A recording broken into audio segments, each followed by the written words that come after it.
অফারটি শুধুমাত্র ভারত ও বাংলাদেশের দর্শকদের জন্য প্রযোজ্য।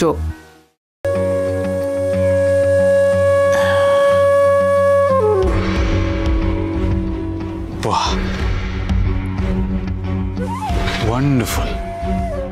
সত্যি তোমাদের বাড়িটা বেশ সুন্দর করে সাজানো। আচ্ছা বিথি, তুমি নিশ্চয়ই যত্ন করে সুন্দর করে এই সব কিছু সাজাও, তাই না?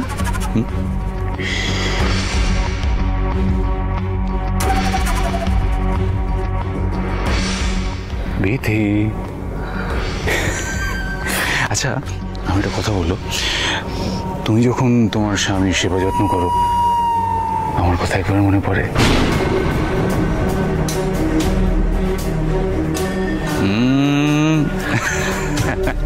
নিশ্চয়ই নিশ্চয়ই মনে পড়ে।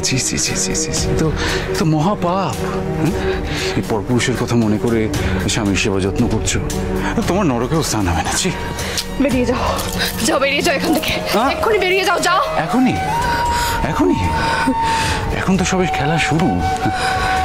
দেখো, যতক্ষণ না তুমি আমার কাছে ফিরে আসবে এই খেলা চলতেই থাকবে, চলতেই থাকবে, চলতেই থাকবে।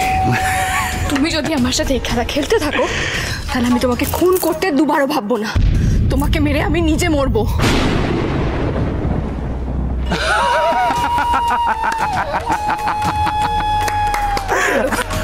তুমি হাসছো কেন? দেখো, তুমি আমাকে মেরে নিজে আত্মহত্যা করবে, তাহলে তো টেকনিক্যালি নরকে আমাদের দেখা হওয়াটা কনফার্ম। হ্যাঁ, কারণ মনে রেখো, নরকেও কিন্তু আমি তোমাকে ছাড়বো না। হ্যাঁ, কারণ একটা কথা মনে রেখো, তুমি আমার। না, কিছুতেই না, চলে যাও এখান থেকে, এক্ষুনি চলে যাও, যাও, বেরিয়ে যাও, যাও এখান থেকে, বেরিয়ে যাও। ডার্লিং সোনা, শুনতে তো হবেই। হ্যাঁ, শুনতে তো হবেই।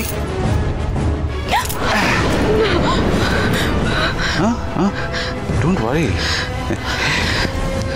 ছবি তুলবো শুধু, আর কিছু না। আচ্ছা বিথি, বাই দ্য ওয়ে, তুমি তোমার শ্বশুর মশাইয়ের কাছে আমার নামটা নিলে না কেন? তুমি তোরটা বন্ধ করো। কি করলে তুমি এখান থেকে যাবে, তুমি আমাকে সেটা বলো। কি করলে? আমাকে একবার সেই পুরোনো দিনের মতো একটু জড়িয়ে ধরো। অসম্ভব। তাহলে ঠিক আছে, আপাতত আমি কিছুক্ষণ এখানেই আছি। আফটার অল সকলের আলাদা আলাদা করে ইন্টারভিউ নিতে হবে। না, এক্ষুনি এখান থেকে চলে যাও, তুমি চলে যাও প্লিজ। তাহলে প্লিজ পুরোনো দিনের মতো আমাকে একবার জড়িয়ে ধরো প্লিজ বিথি, প্লিজ। হ্যাঁ, একবার একটু জড়িয়ে ধরো প্লিজ। আবির, যে কোনো মুহূর্তে এখানে কেউ চলে আসবে, আর তোমার একটাও কথা কিন্তু কেউ বিশ্বাস করবে না।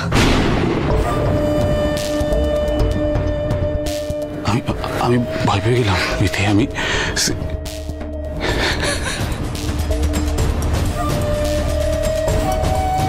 বিথি, পুরোনো দিনের মতো একটু জড়িয়ে ধরো প্লিজ। এখানে কেউ আসবে না। হ্যাঁ, সত্যি বলছি, আমাদের লাভ স্টোরিতে ইন্টারাপ্ট করতে কেউ আসবে না, কেউ আসবে না, কেউ নেই তো এখানে। প্লিজ জড়িয়ে ধরো। আবির, আমাকে ছাড়ো। আবির, ছাড়ো আমাকে, আমি তোমার কাছে হাত জোড় করছি, প্লিজ আবির, আমাকে একা ছেড়ে দাও প্লিজ, প্লিজ, তুমি চলে যাও এখান থেকে।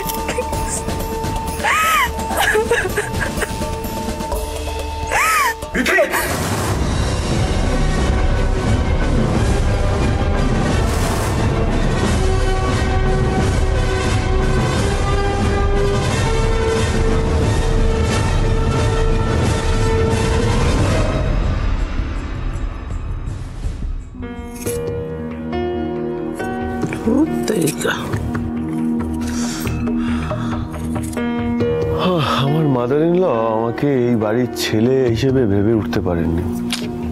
দূর বাবা, এটা তো ধারই নেই। ধার হলেটা কোথায় গেল, কোথায় যে রাখে না এরা জিনিসপত্র। ধরতে আমি লক্ষ্য করছি আপনি আমার কোনো কথাই কানে তুলছেন না। কি ব্যাপার আপনার, বলুন তো? কাজ নিয়ে ব্যস্ত আছি বাবা, তোমার কথা কানে তোলার সময় নেই। পাশ কাটিয়ে গেলে তো হবে না।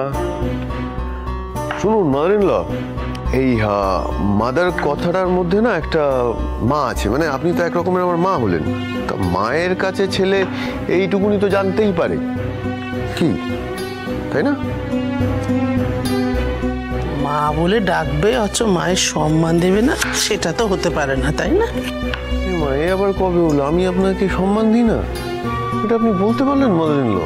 তাই করনি?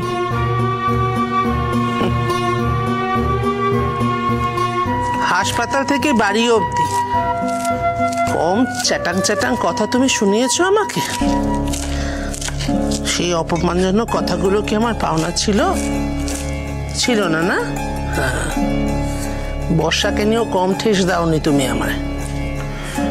আর এখন তো আমার ছেলের বউয়ের পক্ষ নিয়ে আমায় যা নয় তাই বলে যাচ্ছ, যা নয় তাই। তোমার ভালো লাগছে না শাগনিক, একেবারে ভালো লাগছে না। শুরুর দিকে তুমি আমার কষ্ট বুঝতে, আমার দুঃখটা বুঝতে, আমার হয়ে কথা বলতে, আর এখন সারাক্ষণ খালি বৌমা আর বিশু, বৌমা আর বিশু, ওদের হয়ে কথা বলে যাচ্ছ।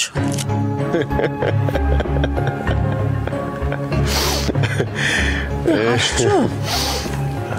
মানে আমি হাসির কথা বললাম তোমাকে, তাই তোমার হাসি পাচ্ছে? না, হ্যাঁ, হাসির কথাই বললেন বটে। মানে আসলে কি বলুন তো, আমি আপনাকে না এতটা বোকা ভাবিনি যে আপনি আমাকে ভুল বুঝবেন। তার মানে না, তুমি কি বলছো? আমি তো তোমার কথা কিছু বুঝতেই পারছি না। না, এই যে আপনার মনে হয় না যে আমি ওর পক্ষ নিই, এটাই তো আপনার ভুল ধারণা। আমি তো নিজের পক্ষ ছাড়া কারোর পক্ষ তো নিয়ে। শাগনিকে একটু পরিষ্কার করে বলো, এত প্যাঁচালো কথা আমি বুঝতে পারি না। আচ্ছা, তাহলে বুঝিয়ে দিচ্ছি আপনাকে।